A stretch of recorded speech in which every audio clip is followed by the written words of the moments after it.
Bismillahirrahmanirrahim. Assalamualaikum warahmatullahi wabarakatuh. Perkenalkan, nama saya Imam Mahmudi dengan NIM T2019-9049. Di sini saya akan menjelaskan tentang analisis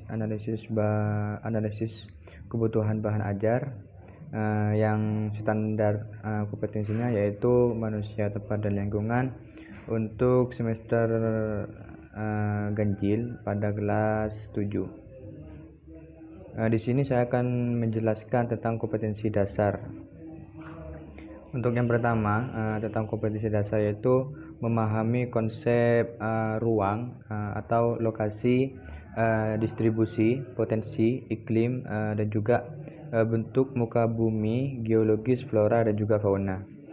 Dan juga interaksi antar ruang di Indonesia serta pengaruhnya terhadap kehidupan manusia dalam aspek ekonomi, sosial, dan juga budaya. Dan juga yang terakhir adalah aspek pendidikan. Di sini juga indikator. Untuk indikatornya yaitu menjelaskan pengertian ruang dan interaksi antar ruang, dan juga menunjukkan pengertian ruang dari interaksi antar ruang, mendeskripsikan letak dan luas Indonesia, dan juga menunjukkan letak wilayah Indonesia, dan juga menjelaskan potensi sumber daya alam dan maritim Indonesia, dan juga mengelompokkan potensi sumber daya alam dan juga kemaritiman Indonesia. Untuk yang terakhir yaitu menjelaskan dinamika kependudukan Indonesia. Di sini juga untuk yang ketiga yaitu materi pembelajaran. Di sini yaitu mencakup pengertian ruang dan interaksi antar ruang, dan juga letak dan luas Indonesia, potensi sumber daya alam dan kemaritiman Indonesia, dan juga dinamika kependudukan Indonesia dan kondisi alam yang ada di Indonesia.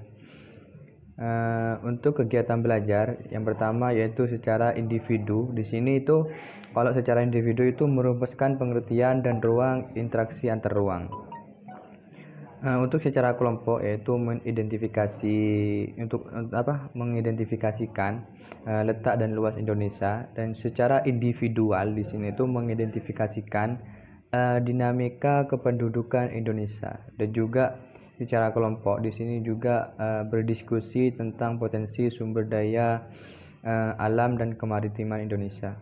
Untuk sumber di sini sumber pembelajaran yaitu dari buku guru kelas 7 Ilmu Pengetahuan Sosial SMP atau MTS pada 2014. Di sini kan kita mengambil produk yaitu modul. Untuk analisis kebutuhan bahan ajar yaitu sudah. Di sini saya akan lanjut dengan penyusunan langkah-langkah modul. Di sini untuk penyusunan langkah-langkah modul yaitu yang pertama menetapkan atau merumuskan tujuan instruksional umum menjadi instruksional khusus. Dan juga di sini menyusun butir-butir soal evaluasi. Di sini gunanya itu mengukur pencapaian tujuan khusus, dan juga mengidentifikasi pokok-pokok materi pelajaran yang sesuai dengan tujuan khusus tadi, dan juga menyusun pokok-pokok materi dalam urutan yang logis yang masuk akal, dan juga menyusun langkah-langkah kegiatan untuk pembelajaran siswa, untuk belajar siswa, juga memeriksa langkah-langkah kegiatan belajar untuk pencapaian tujuan tadi. Apa semua tujuan itu, pencapaian semua tujuan.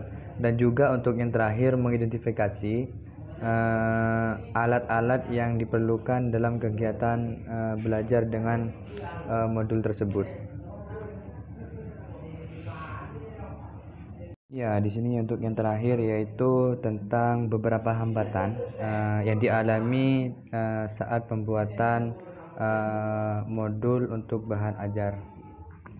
Untuk yang pertama yaitu murid itu yang bersifat heterogen. Di sana itu membuat guru atau membuat kita itu membuat modul pembelajaran itu yang sesuai dengan siswa itu agak sulit. Untuk yang kedua, kekurangan sumber rujuk bermutu khususnya di daerah pedalaman atau di daerah yang tertinggal. Jadi kalau yang kayak notaben desa itu agak sulit untuk jadi agak sulit dalam mencari informasi. Dalam merujuk bermutu itu khususnya di daerah yang tinggi itu agak sulit. Untuk yang ketiga, pemahaman kita tentang tujuan pembelajaran yang ingin dicapai itu masih ada yang tidak baik, sehingga kita itu bingung dalam menentukan materi yang yang hendak dimasukkan ke dalam modul. Di sini kondisi fasilitas yang ada di sekolah sering tidak sesuai dengan kayak yang tidak memadai atau kekurangan dalam modul yang telah dibuat, sehingga di sini modul itu selalu harus dirubah-rubah. Dan juga di sini modul bahan ajar itu kan salah satu jenis perangkat bahan ajar yang digunakan oleh guru pada saat mengajar untuk melaksanakan pembelajaran di sekolah.